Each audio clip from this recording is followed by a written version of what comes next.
cargo de jefe de gabinete de la Nación fue creado por una reforma constitucional pactada en su momento por el doctor Menem, por el doctor Alfonsín, para habilitar finalmente la reforma de la Constitución de aquellos años.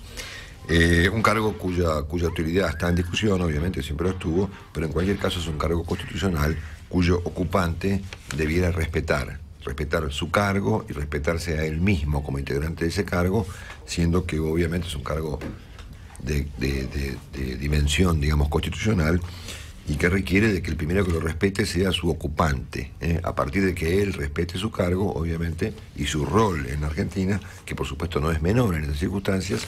Me imagino que eso generaría un respeto general de parte de la sociedad. Esta mañana el jefe de gabinete se refirió a un periodista llamándolo Marmota. Dijo, hay un periodista de apellido Marmota que siempre nos critica. Y bueno, claro, obviamente esta tontería menor, digamos, de confundir deliberadamente el nombre de un periodista que se llama Carnota, obviamente, y se refería, estamos claros, a Fernando Carnota, el periodista de TN, al que no le hace bien es al jefe de gabinete. Esta descalificación que ha hecho él sobre Fernando Carnota no habla de Carnota, habla de Capitanich. Estamos claros, a ver, cuando un jefe de gabinete de una nación se refiere a Fernando Carnota, con quien puede no compartir, no coincidir, lo puede inclusive criticar, lo puede rebatir, puede polemizar con él, eso está todo claro, está todo habilitado, es todo correcto. Lo que me parece que no puede hacer es descalificarlo en estos términos, llamándolo Marmota. El cable que me acaba de llegar indica justamente que el jefe de gabinete sorprendió esta mañana al agredir, sin precisar a quién se refería, a un hombre de prensa crítico.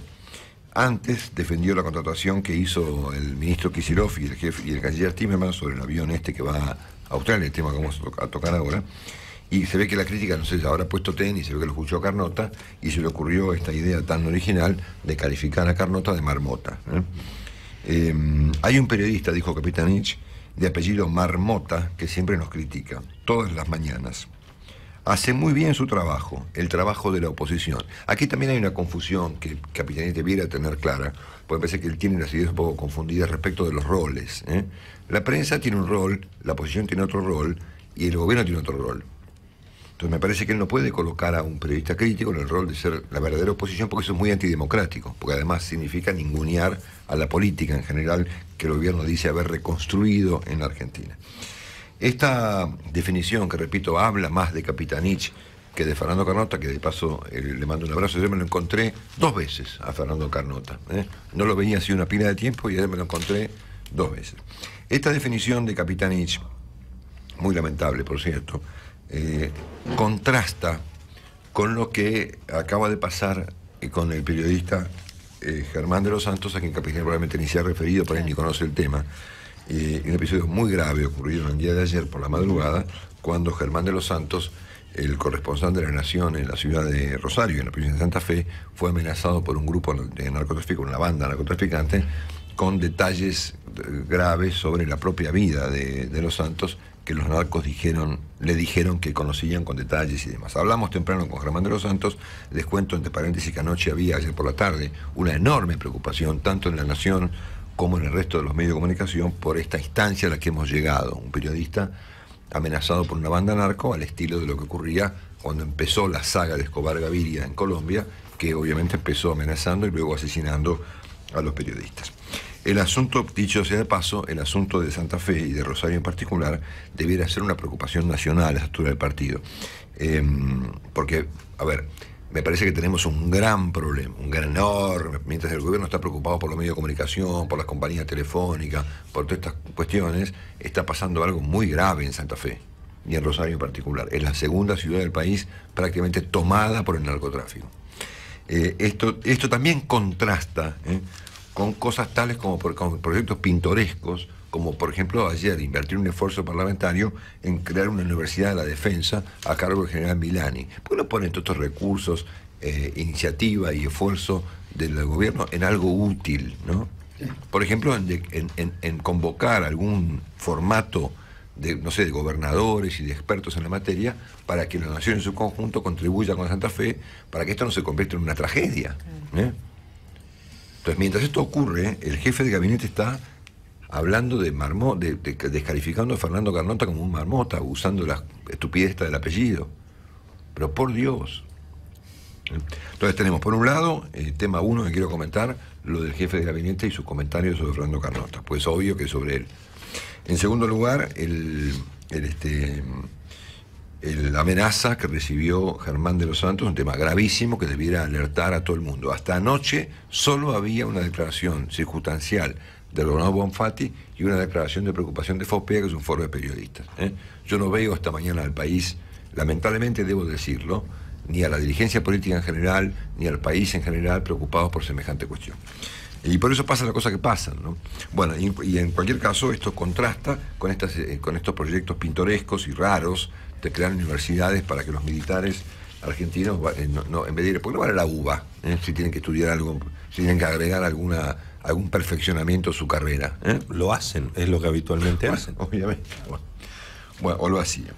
Bueno, al mismo tiempo, y ya no me llama la atención, porque esto era completamente previsible, que finalmente, al menos en el plano del Senado, el proyecto de reforma del Código Procesal Penal ha conseguido el apoyo de dirigentes importantes de la oposición. El gobierno le cambió 4 pavadas, entonces estos tipos decían, bueno, la verdad, efectivamente ahora tenemos que apoyarlo, al menos en un 80%. Lo ha dicho Fernando Solanas, lo ha dicho el senador Giustiniani y lo ha dicho Gerardo Morales. Así que bueno, eventualmente, finalmente, como siempre pasa, con el apoyo de la oposición, el gobierno va a crear finalmente un batallón de fiscales militantes que van a perseguir después justamente a los propios opositores que apoyan el proyecto. Escúchame, si la votación a la doctora Gils Carbó fue con el apoyo de la oposición. Pero obviamente. Bueno, hasta acá entonces varios temas de mi preocupación de viernes. Dicho sea de paso, un repasito de algunos temas vinculados con la inseguridad que también son preocupantes, empezando por este hecho que a mí me parece que está hablando ya no de un problema de inseguridad, sino de algo que debiera interrogarnos a los argentinos respecto de qué está pasando con nosotros. Ayer van a asaltar la casa de un jubilado en Villa Pueyrredón, ¿no? Pero ya no con pistola, cuchillo o lo que sea, con nafta, ¿no? Entonces lo rocean al señor con nafta y lo rocean en la casa con nafta. Llegó la policía, lo detuvo, por suerte. Villa Pueyrredón, plena capital federal. De Buenos Aires, claro. Efectivamente. Ahí cerca de la avenida General Paz, supongo yo. Exactamente. Cerca del gasómetro, digamos. Bueno. La policía finalmente liberó al pobre señor que estaba a punto de ser incendiado por los delincuentes y detuvo a los ladrones que estarán presos por unas 14 horas, yo que sé, por ahí a esta hora, a las 9:15 ya están afuera. O si no será el lunes. Pero en cualquier caso, me parece que vale la pena observar estos procedimientos en el sentido de que estamos hablando de delincuentes que intentan quemar personas vivas. A ver, ¿estamos claros de lo que hemos caído? Fíjense el caso, por ejemplo, de lo que pasó en General Rodríguez con la explosión de esta fábrica, de este depósito de garrafas. Están buscando un tipo que parece que lo hizo a propósito. Entonces ya no solamente ha pirado en la Argentina la dirigencia política, sino que también la gente está bastante pirada, ¿no es cierto? Y en cualquier caso, fíjense otro tema, en Quilmes hubo un tiroteo contra una banda de delincuentes. Caen los delincuentes, bueno, lamentablemente fallecieron, ¿no es cierto? El líder de la banda era una chiquita de 15 años. Y claro, y arriba de esto, fíjense el contraste. Un juez de la provincia de Chubut autorizó a 2 delincuentes condenados por homicidio a visitar Tecnópolis. En la crónica está bien clarina, es desopilante, y cuenta que 2 presos fueron autorizados por una jueza, y apoyados por el gobierno de la provincia de Chubut para participar de la Feria de Ciencia y Técnica que se desarrolla en Tecnópolis. Estalló un escándalo en Chubut, por supuesto, como consecuencia de tal barbaridad. A ver, es loco, ¿no? Bueno, por último, algunos comentarios económicos y un final con un asunto que me preocupa más todavía. Ayer partieron hacia Australia a presentar allí ante el G20 el problema de los fondos buitre y demás, y en reemplazo de la Presidenta de la República, el Ministro de Economía y el Canciller Timerman. Yo no sé cuánto éxito van a tener en conmover al G20 respecto a la problemática del señor Singer. Presumo que poca. Bueno, ya anticipó el G20 que no va a tratar el caso. Exactamente. Bueno, entonces van a decir que fueron ahí, entonces que el mundo se opone, y entonces está contra la Argentina, lo que sea. Pero esto me parece todo muy, muy pintoresco y muy divertido. Lo que me parece muy loco es el procedimiento del viaje, siendo que yo entiendo que hay vuelos normales que van de Buenos Aires a Sydney, con alguna escala eventualmente, claro, por un precio razonable, inclusive hasta pagándolo en primera clase, si querés, como consecuencia que hablamos de un ministro de Economía y de un canciller de este país. Por supuesto, obviamente. Pero hacía falta alquilar un jet suizo por $600.000. O sea, cuando Kicillof y Capitanín se suben al jet suizo y se sientan ahí adentro, dicen, che, esto nos cuesta $600.000. ¿No será mucho? Ellos mismos no se interrogan sobre lo que están haciendo. Yo no soy tarado y entiendo que los ministros y los funcionarios y el presidente tienen prerrogativas, están apurados, tienen muchos problemas, llevan muchos papeles, tienen que viajar con funcionarios y no tienen ni un minuto para perder. Siempre dentro de las pautas razonables, ¿no? A mí me parece que en este estado de cosas, gastar $600.000 en un viaje privado a Australia, en un jet de una compañía suiza, en un avión, el avión es un Jet Falcon 7X, que debe ser una cosa extraordinaria. Ni el presidente de la Coca-Cola tiene eso. Nosotros conocimos el del presidente de la Philip Morris. Era una avioneta al lado del... Sí, claro. Me parece mucho, digamos, ¿no? Pues son cosas que hacen los jeques, ¿no? Los jeques, claro, no es la plata, no es la plata, es el... Claro, ¿entendés? Son los jeques, a ver, venga un jet. Y hay como no hay democracia ni... Mandan los diarios en avión a Río Gallegos, imagínate. Entonces me da la impresión de que son ellos mismos, porque ¿por qué me tengo que poner yo a putear esto? Es decir, son ellos los que... Te voy a decir una, mira, ¿sabes qué? Al funcionario que se le ocurrió la idea, si no, mira, flaco, ¿sabes qué? Es un poco mucho, nos vamos en cuántas, yo qué sé, no viaja, no sé, buenísimo. O en Emirates, ¿no es cierto? Bueno, no hace falta contratar un jet suizo de $600.000 en alquiler para ir 24 horas a perder el tiempo a Australia, ¿no? Bueno, nada. Dicho esto, ayer el dólar se movió un poquito, 14 pesos, se ve que lo bajaron como consecuencia de que rige un feriado virtual, que tiene además como sustento, digamos, eventualmente, estos sustitutos que el gobierno ha inventado ahora para que las empresas con sus pesos compren alguna cosa útil, porque como no se puede invertir en Argentina, esta guita que ayer recolectó el gobierno, 5.500 millones de pesos en un bono, que opera obviamente como un sustituto a comprar dólares, es guita que no va a la inversión, ¿no? Por supuesto.